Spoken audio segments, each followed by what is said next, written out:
વડોદરામાં વધુ એક બોગસ જન્મનો દાખલો પકડાયો છે। માંજલપુર અલવાનાકા ખાતે આવેલા ઝેરોક્સની એક દુકાનમાંથી 500 રૂપિયા આપી બોગસ દાખલો કાઢવામાં આવ્યો હોવાનું સામે આવ્યું છે।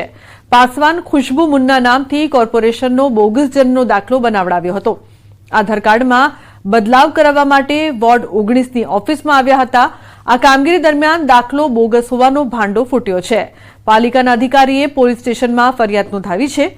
ઉલ્લેખનીય છે કે 15 દિવસમાં બીજી વખત બોગસ જન્મનો દાખલો પકડાયો છે। હાલ પોલીસે બોગસ જન્મનો દાખલો બનાવનાર પરિવારની અટકાયત કરીને પૂછપરછ હાથ ધરી છે।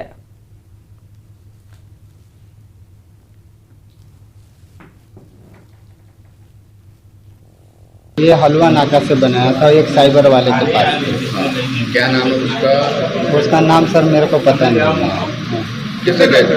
वो जैसे गया था, जैसे वो किसी ने बताया था कि वहाँ पे बनाता है, ठीक है, तो यही देख करके वहाँ पे गया था। अब ये तो सर तो वो तो जैसे हमारा बनाया तो कितने जनों का बनाया होगा। आज जैसे ये तो वडोदरा म्युनिसिपल કોર્પોરેશનના લોકો એટલે વડોદરા મ્યુનિસિપલ કોર્પોરેશન દ્વારા રજૂ કરાયેલું એવું એમની રજૂઆત હતી, પણ આ વડોદરા કોર્પોરેશન દ્વારા રજૂ કરાયેલું હતું, કારણ કે એનું ફોર્મેટ ફિક્સ હોય છે, એમને ખબર હોય છે, એટલે એના લીધે આ આખું થતું થયું। એટલે મેં તાત્કાલિક સતર્કતા દાખવી અને પોલીસને જાણ કરી।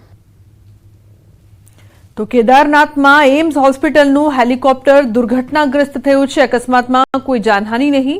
દર્દીને લેવા જઈ રહેલું હેલિકોપ્ટર દુર્ઘટનાગ્રસ્ત થયું છે। હેલિકોપ્ટરના પાછળના ભાગને નુકસાન થયું હતું। હેલિકોપ્ટરમાં પાયલટ સહિત 2 લોકો સવાર હતા, તો 3 લોકોમાંથી 2 એમ્સના ડોક્ટર હતા। તો દર્દીને લેવા માટે આ હેલિકોપ્ટર જઈ રહ્યું હતું। એમ્સ હોસ્પિટલનું હેલિકોપ્ટર દુર્ઘટનાગ્રસ્ત। અકસ્માતમાં કોઈ જાનહાનિના અહેવાલ નહીં। તો એમ્સનું હોસ્પિટલ છે, હેલિકોપ્ટર છે તે દુર્ઘટનાગ્રસ્ત થયું છે।